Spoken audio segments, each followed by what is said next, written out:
L'Inquisition américaine, établie le 16 juillet 2026 par les nationalistes chrétiens Donald Trump, Stephen Miller et Marco Rubio.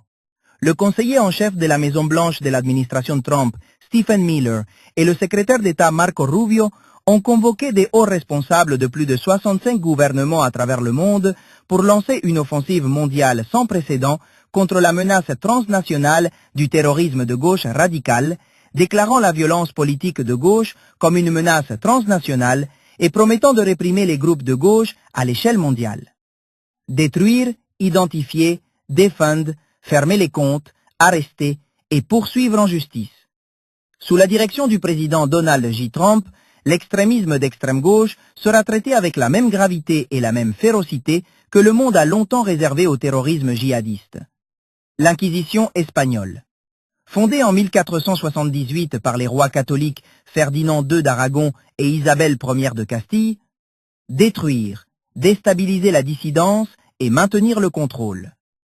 Renforcer le pouvoir politique, utiliser l'autorité religieuse pour centraliser le pouvoir et unifier des populations diverses sous une seule identité religieuse et politique. Identifier, assurer l'unité religieuse et promouvoir la conformité en Espagne.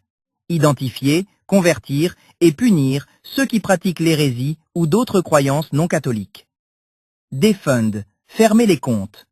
Aux États-Unis, le gouvernement fédéral défendra et fermera les comptes des accusés sans preuve. Arrester et poursuivre en justice. Lutter contre l'hérésie et l'apostasie. Appliquer une discipline morale et religieuse en surveillant et en punissant les comportements jugés pécheurs ou déviants par rapport à la doctrine catholique.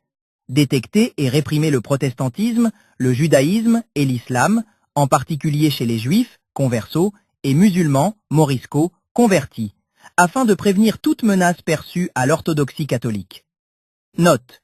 Donald Trump est le premier président américain condamné pour 34 chefs d'accusation de crimes graves, et il a été jugé responsable par un jury de ses pairs pour abus sexuels envers une chroniqueuse.